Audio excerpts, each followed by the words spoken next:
샬롬. 흑 2권 5번째. 어디 하고 그 종이 조각을 받았다. 그 조각에는 어느 글자의 변인 듯한 신자, 진자, 영자의 한편 귀퉁이 같은 것이 보였다.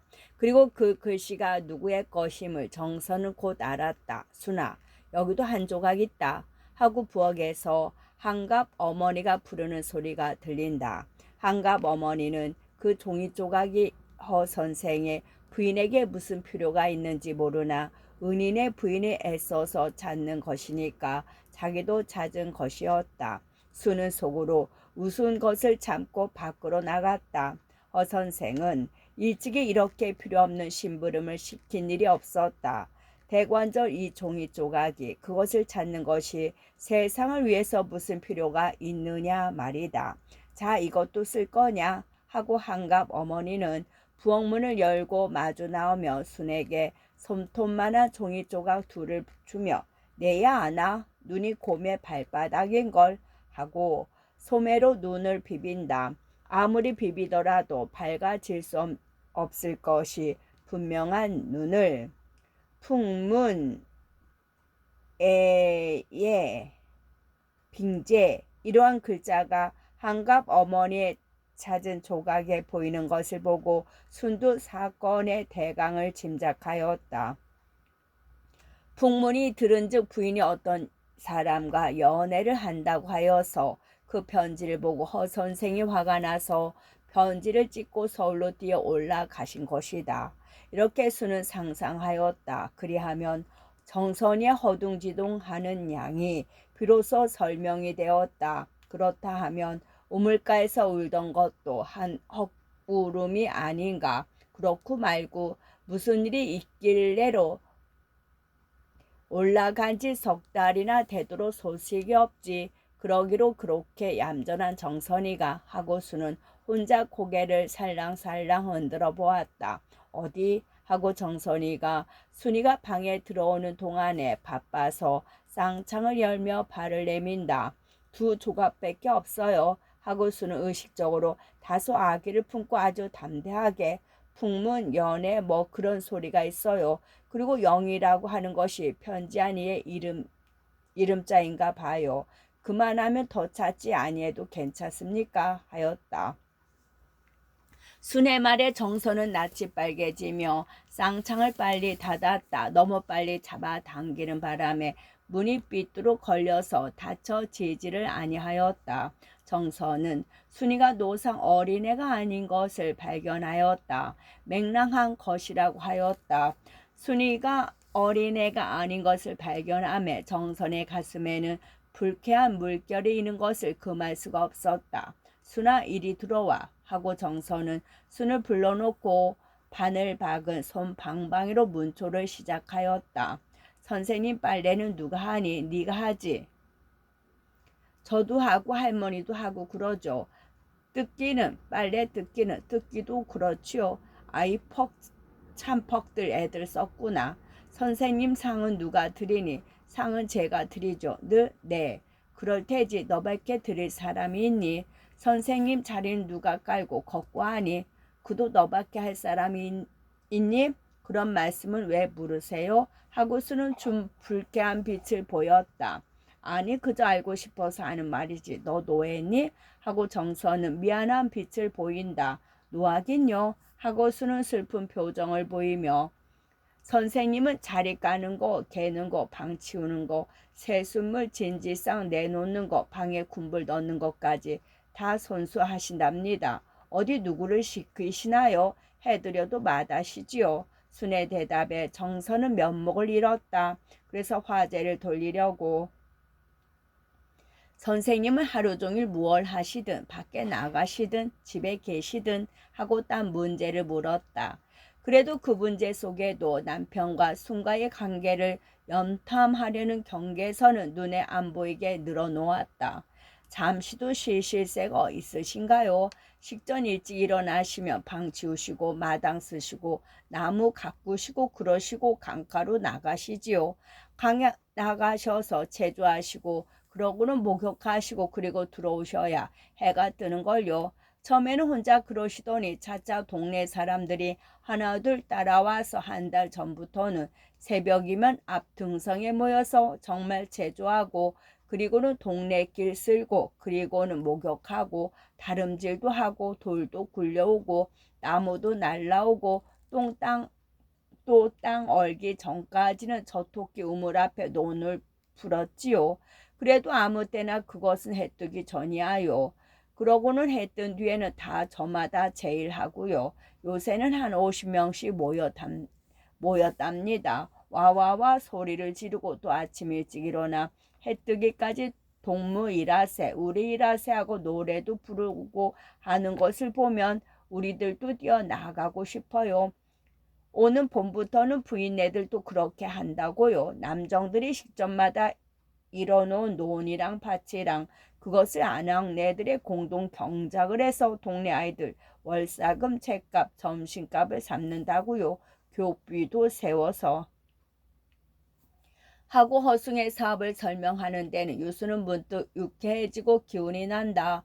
그놈의 종이 조각 문제에 뭉클했던 가슴이 뚫리는 듯하였다. 그뿐 아니라 도무지 쓸데있는 생각이라고는 아니하는 듯한 정선에게는 이런 이야기를 좀 들려주고 싶었다. 아까 들어오실 때에 동네로 안 들어오시고 저 여울 모루길로 들어오셨지요. 그리셨길래 그리 오셨지요. 동네에는 선생님 오셔서 변한 것이 많답니다. 새로 생긴 것도 많고요. 타작마당 만들었지요. 큰 광 짓고 외양간 짓고 돼지우리 짓고, 타작마당은 부잣집 몇 집 내놓고는 다 한 마당에 낯가리를 가리고 한 마당에서 타작을 하게 되었지요.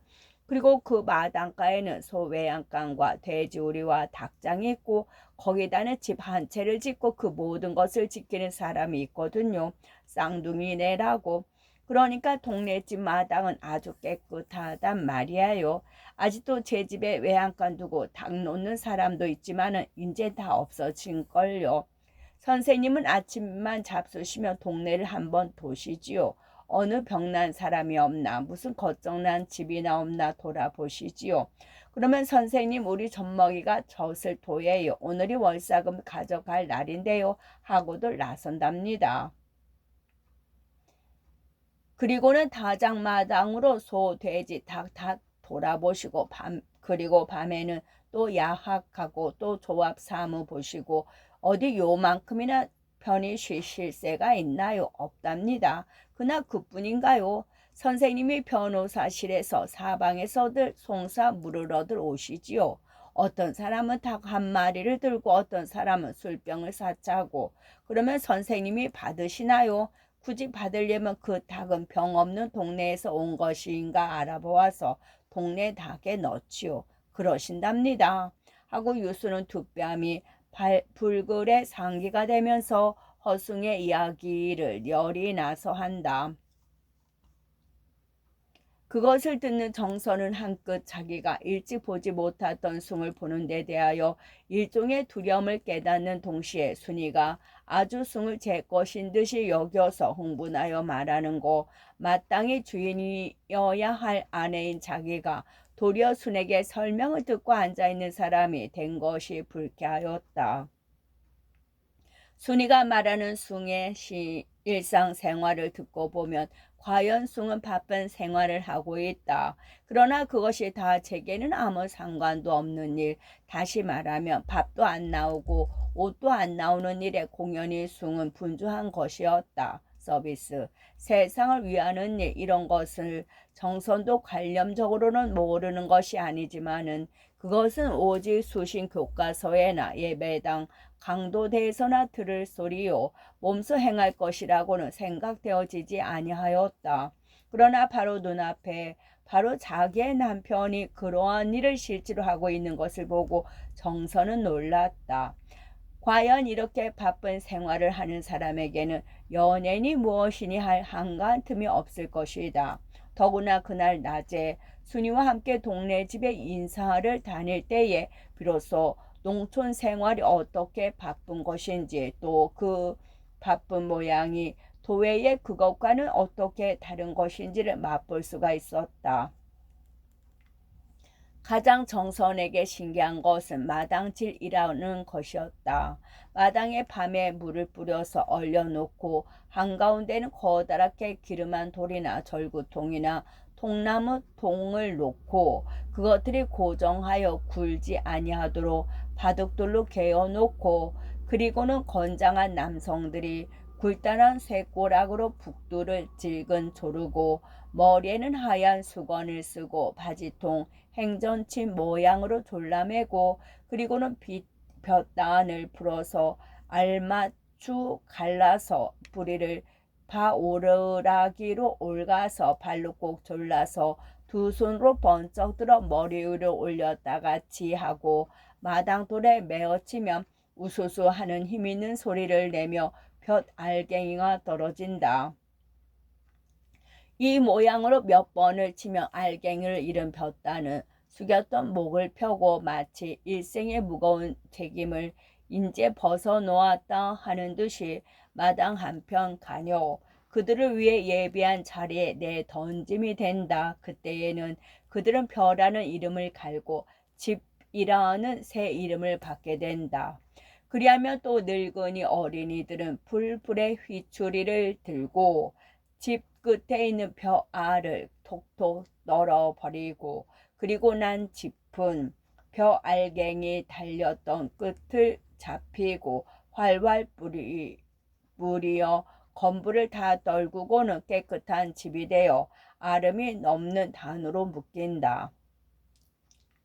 이것은 겨우내 새끼로 꼬이고 가마니로 재우고 집새끼로 삼기고 그런 일에 쓰이기 전이라도 무 구덩이를 덮고 아이들 벼쪽에 더해 바람 막는 성이 되고 그 금빛보다도 부드럽고 따뜻한 빛은 덤으로써 동네의 아름다움이 되고 그리고 봄이 되면 영이 되어 농가의 지붕을 장식하고 비를 막아주는 것이다. 채 스르륵 채수와 수르륵 시르륵 하는 소리가 들리는 동안에 마당돌은 빛과 생김이 탐스럽고 먹음직스러운 벼알갱이 속에 묻히게 된다. 그리 되면 고무래로 나락을 긁어 한편으로 모아 금빛 원추 답을 쌓는다. 한 대 먹고 하지 족을 남기고 이렇게 기운찬 장정들이 유쾌하게 일하고 있는 곁에 두루마게 발장 끼고 구두 신고 서 있는 지주나 마름의 모양은 도무지 어울리지를 아니하였다. 그들은 자기네 집 아랫목에서 술 먹고 고기 먹고 자빠져 있다가 가끔 감독한다고 나와 보는 것이었다. 그들의 모양이 보일 때면 이 유쾌한 장정들의 양미간에는 검은 기운이 돌았다. 그들은 여기 쌓아놓은 원추탑을 반이나 갉아가지고 그것도 자기네 등에 지워가지고 또 장립뼈 다른 빛 다 받아가지고 석양에 의게 양양하게 돌아가고 만다. 농민들의 땀과 기쁨을 반 이상이나 갉아가지고 만일 이 별을 이 장정들의 식구가 먹게 되었으면 작기나 좋을까. 그리하게 하자는 것이 허숭의 뜻인 것을 정선은 알지 못하였다. 다만 이것이 한 신기한 구경이었다. 허숭은 어찌하여 공판 길도 되기 전에 갑자기 서울로 올라갔나. 그것은 바로 정선이가 갑진이와 같이 오류동으로 가던 날 전날 아침이었다. 허숭은 8시경에 이건영의 편지를 받았다. 그것은 정선이가 갑진이와 너무 가까이 한다는 소문이 있으니 주의하라는 것이었다. 숭은 건영을 믿지 아니었기 때문에 그 말을 한 모함으로 알았다. 더구나 남의 말을 듣고 제 아내를 의심하는 것은 옳지 아니한 일이었기 때문에 숭은 남의 아내의 말을 하는 건영에게 대하여서 반감까지 가졌다. 정선이가 본 숭의 일기의 문구는 그것을 표하는 것이었다. 그렇지만은 숭의 마음은 의리의 해석만으로 만족할 수는 없었다. 그의 마음은 무척 괴로웠다. 정성과 값진과라는 관념은 새 잡은 양 모양으로 끈적끈적하게도 숭의 맘에 달라붙어서 도무지 떨어지지를 아니하였다. 허숭은 하루 온종일 괴로워하였다. 아내를 의심하는 것은 옳지 아니하였다. 그렇지만은 아내에게는 의심은 갔다. 허숭은 마침내 서울로 가기로 결심하였다. 그래서 정선이가 갑진과 함께 야구 구경을 가던 날 식전차로 허숭은 심히 괴로운 가슴을 안고 서울을 향하였다. 허숭은 미리는 아무 기별도 아니하고 불의의 집에 뛰어들어 정선이가 누구와 무엇을 하고 있는가를 보려고 하였다. 아니다. 그것은 옳지 않다. 사랑하는 아내를 의심하는 것은 옳지 않다. 미리 기별을 하는 것이 옳다. 이렇게 생각하고 숭은 신안주에서도 평양에서도 서울로 전보를 치려고 급약 작경숭이라는 전보문까지 지어가지고 플랫폼에 여러 번 내렸지만은 그때마다 치를 떨리도록 분한 것이 치밀어 올라와서 치가 떨리도록 분한 것이 치밀어 올라와서 응 그대로 가자 하고는 중지하였다. 허숭은 자기의 감정을 눌러 평정하게 만들려고 여러 가지로 애를 썼다. 그러나 아무리 애를 써도 벌벌 떨리는 전신의 근육은 진정할 줄을 몰랐다. 그러나 마침내 숭의 이성은 감정을 이겼다. 숭은 황주에 이르러 밤에 가오 남편이라고 전보문을 특별히 정성께 지어서 치고 황주 사과를 3바구니나 샀다. 이런 일을 마치고 차실에 들어오니 마음의 일종의 유쾌함을 깨달았다. 그가 사랑하는 대동강의 경치도 본듯 만듯 지나버린 허숭은 나무 릿벌 정방산성의 경치를 바라볼 마음의 여유를 얻었다. 아무리 볕이 정명해도 음침한 빛을 띠는 회색의 산들은 숭의 마음과는 같았다.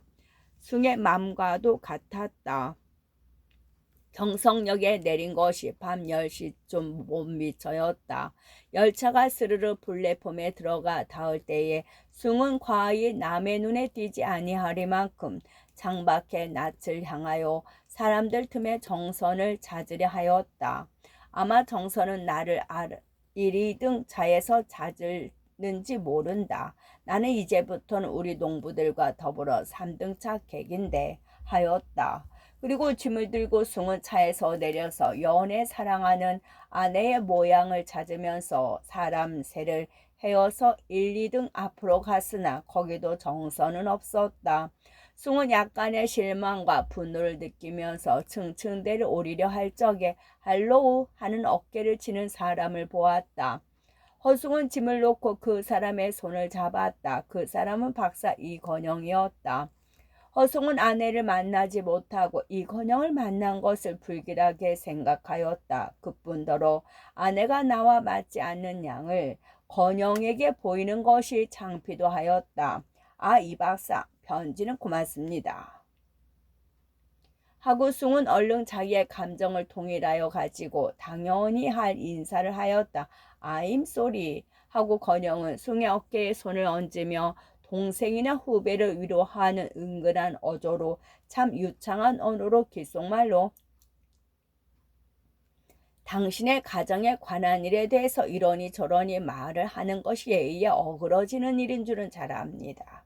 그렇지만은 나는 허 변호사를 깊이 사랑하고 존경하기 때문에 허 변호사의 명예에 관계되는 일이라면 내 마음이 심히 괴로워서 그래서 편지한 것입니다. 하고는 이제는 비밀이 말할 필요가 없다는 듯이 큰 소리로 대개는 올라오신다고 기별하셨어요? 하고 묻는다. 숭은 건영의 입에서 담배 내와 술 냄새가 나는 것을 느꼈다. 그것이 다 불길하게 생각되었다. 전보를 했지요. 그런데 좀 늦어서 하고 숭은 심히 거북한 것을 참아 거짓말을 못해서 바로 대답하였다. 전보는 몇 시쯤? 하고 건영은 일부러 숭에게 무슨 내막이 있다는 것을 또 그 내막을 자기가 잘 안다는 것을 알리려 하는 것 같이 물었다. 5시나 되어서 황주서 졌지요. 하고 숭은 사실대로 대답하였다. 오,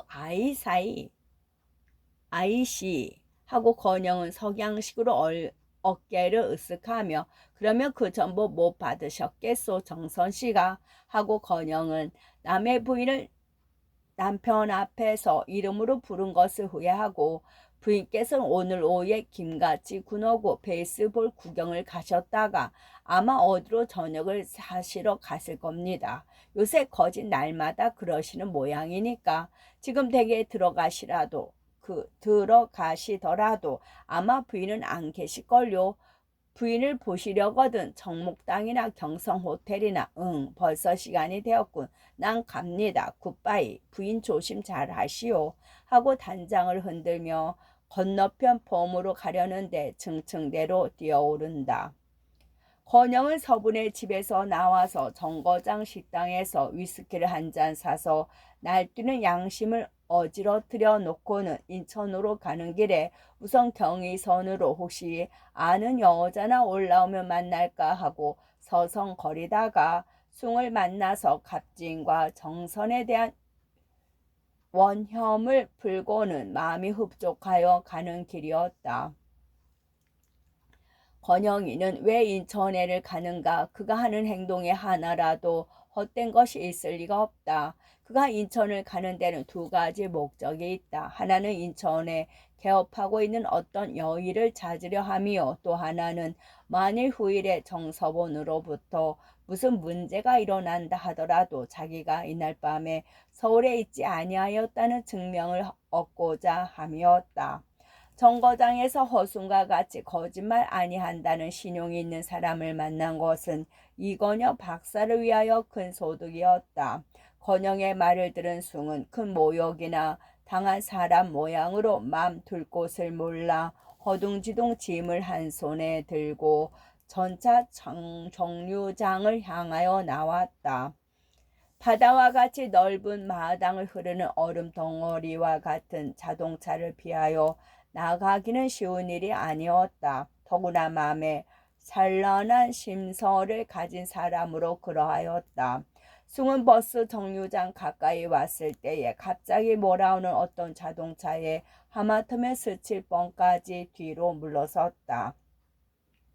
그 자동차는 요란하게 사이렌을 불고 숭에게 먼지와 가솔린 연기를 끼얹고 정파를 향하여 달아났다.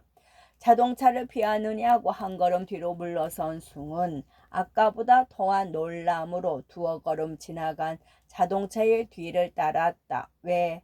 숭은 그 자동차 속에 아내 정성과 갑진이 타고 있는 것을 본 까닭이었다. 갑진은 왼편에 앉고 정선은 오른편에 앉아 갑진의 오른편 팔이 정선의 어깨 뒤로 돌아와 있고 마치 무슨 말을 한 끝인지는 모르나 두 사람이 유쾌하게 웃으며 서로 마주 고개를 돌리는 장면까지 분명히 보았다.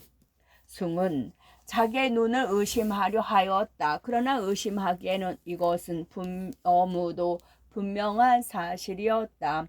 밖은 어둡고 자동차 안은 밝지 아니하냐. 제 아내를 잘못 볼 숭도 아니요. 또 다른 사람하고 혼동될 갑진도 아니다. 숭은 건영의 말에 확실성을 불행히도 승인하지 아니할 수 없었다. 그리고 숭은 마음의 모든 평령을 잃어버리고 말았다. 가슴이 높이 뛰고 손발이 싣고 무릎이 마주치는 것을 스스로 의식할 때에는 숭의 혼은 질투와 분노로 타올랐다. 다쿠시 하고 숭은 손을 들고 소리를 쳤다. 정거장 앞에 모여 섰던 자동차 속에서 차 한 대가 굴러나왔다. 운전수는 문을 열고 뛰어내려서 숭의 짐을 차에 올려 싣고 숭을 태웠다. 어디로 가랍시오 하고 운전수는 숭을 돌아보았다. 인도교를 향하고 속력을 빨리 내주시오 하고 숭은 당황한 빛을 억지로 눌러 감추며 지금 바로 두어 자동차 앞에 지나가 자동차를 따라만 잡으면 돈 10원 줄이다. 자 어서 하고 숭은 자기의 몸으로 자동차를 끌기는 하려는 듯이 몸을 앞으로 숙인다. 운전수는 활동 사진에서 보던 자동차를 따르는 광경을 연상하며 한끗 호기심도 나나 또 한끗 무시무시도 하였다.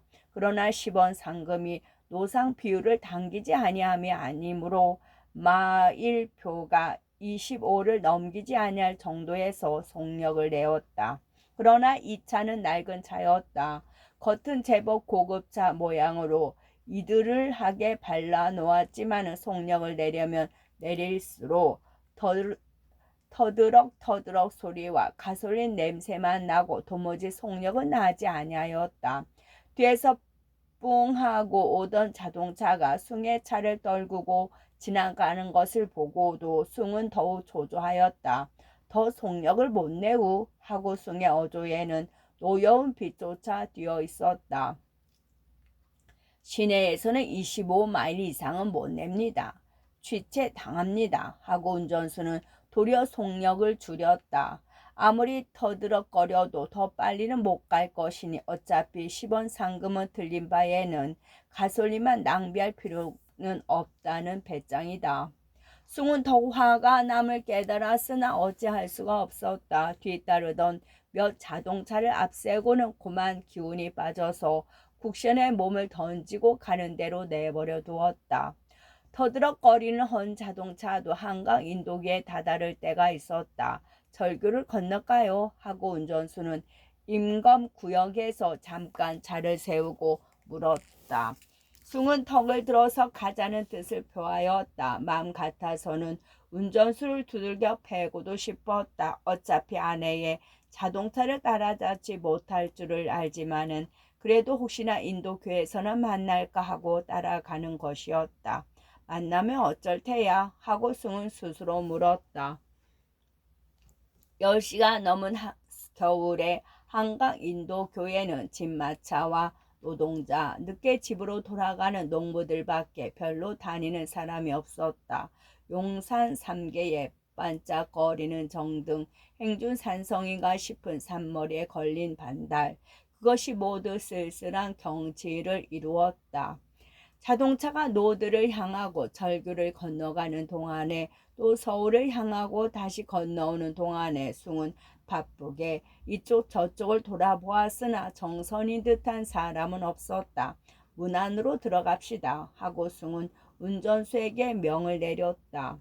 그 자동차의 속력이 들여서 정선에 자동차를 잃어버린 것을 생각하면 당장에 뛰어내려서 한바탕 분풀이라도 하고 싶은 마음이 났으나 숭은 일찍이 한 선생이 하던 것을 생각하고 꾹 참았다. 어떤 손해를 다시 회복할 수 없는 일에 말썽을 부리는 것이 조선 사람의 통폐 권위와 이것은 피차에 받은 손해를 더 크게 할 뿐이라는 것이었다. 그것은 설렁탕 그릇을 목판에 담아서 어깨에 메고 자전거를 타고 달리던 사람이 다른 자전거와 충돌하여 둘이 다 나가 넘어져서 설렁탕 그릇을 깨뜨리고는 끝이 없이 둘이서 네가 잘못이니 내가 잘못이니 하고 겨우 경욱해고 욕하고 쥐어받고 하는 것을 보고 한 선생이 하던 말이다. 우리 동포들의 싸움은 개인 싸움이나 당파 싸움이나 이런 것이 많다.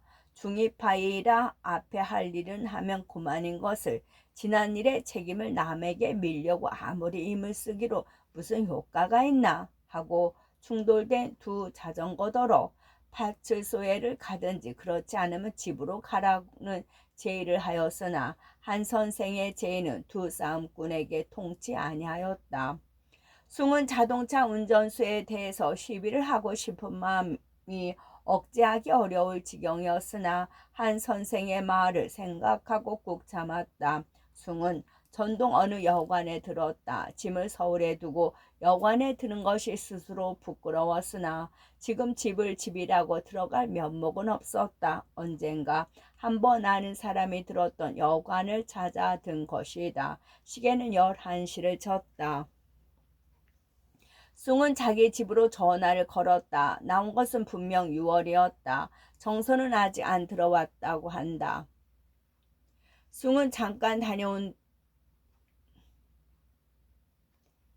안 들어온다고 한다. 숭이가 멀거니 앉아있는 것을 본 채만 채 보이는 자리를 폈다. 초록 바탕에 다운킷을 딴 인조견 이불의 색채는 찬란하였다. 방은 하 그리 숭하지 않지만은 책상 하나 옷장 하나 그림 한 폭 없는 횡댕 그렁한 방. 이것이 서울 복판의 인류 여관인가 하면 슬펐다. 이런 빈약한 문화를 가지고 조선 사람은 남보다 더 노라리 생활을 한다고 하던 한 선생의 말이 생각되었다. 무슨 괴로운 일이 있으면 한 선생의 말은 새로운 뜻과 힘을 가지고 생각에 떠오르는 버릇이었다. 그러나 지금은 이러한 생각을 오래 계속할 여유가 없었다. 지금 아내가 어디 가서 무엇을 하고 있느냐 하는 것은 팔방으로 날아달린 송곳으로 가슴을 휘젓는 것 같았다. 질투는 낮은 감정이다 하고 스스로 책망하나 그것은 눌러지지를 아니하였다. 숭은 잠깐 다녀온다 하고 종로로 뛰어나왔다. 자정 가까운 종로에는 주정꾼과 인력거꾼들이 마치 밤에만 나오는 짐승들 같이 돌아다닐 뿐이었다. 어디 가서 무엇을 좀 먹자 하고 숭은 출출함을 느끼면서 걸었다.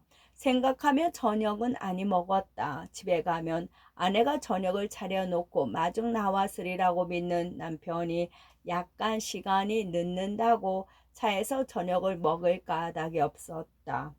겨울밤에 종로 내거리 붉은 이맛불을 단 동대문 행전차가 호기있게 소리를 내고 달아난 뒤에는 고요해졌다.